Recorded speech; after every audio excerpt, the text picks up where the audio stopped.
You've just opened your first Chinese textbook and you're learning how to introduce yourself. Name? Check. Age? Check. Nationality?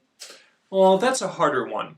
Most country names in Chinese sound nothing like how they usually do in most other languages. So, where do those names come from?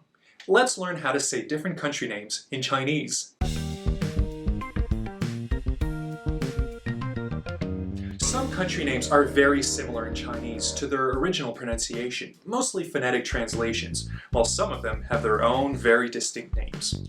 Let's start with some of the country names that sound a lot like their English pronunciations. 意大利, 意大利, Italy, 加拿大, 加拿大, Canada, 阿根廷, 阿根廷, Argentina, 贝宁, 贝宁, Benin, 马来西亚, 马来西亚, Malaysia.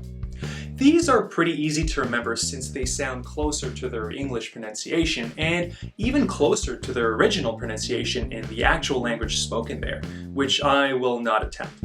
Now, there are also some country names that don't quite sound like their original names, but there's often a reason behind.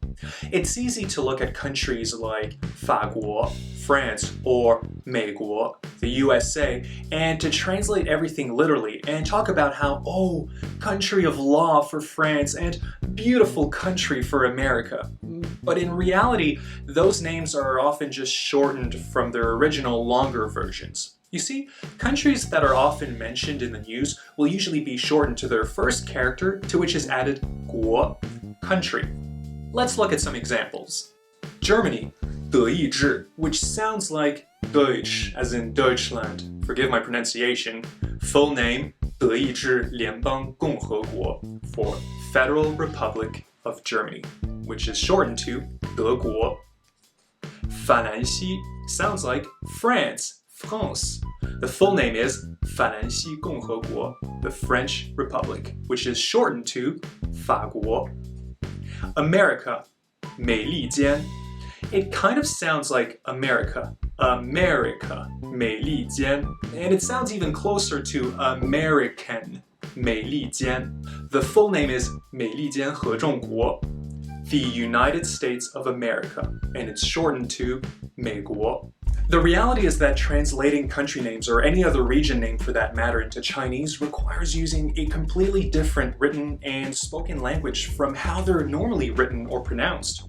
When comparing names for countries between different European languages, which use a similar writing system, we notice that most names generally look and sound pretty similar.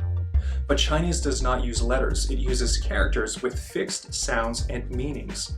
So you really don't need to look too much into which characters were chosen for the names. They're usually pretty common characters without any negative meaning and usually aim for a certain sound to match the original country name. And then you have some countries that use or used Chinese characters, and so the Chinese name is simply the original written form in their original language. 日本, Japan, 韩国, South Korea, 朝鲜, North Korea, 越南, Vietnam. So, hopefully this will help you better understand where some of the country names in Chinese come from and even help you remember them better. When learning country names, see if you can put them in one of those three categories. It might help you remember them. If you have any questions, let me know in the comments section. If you like this video, remember to like and subscribe. See you next time.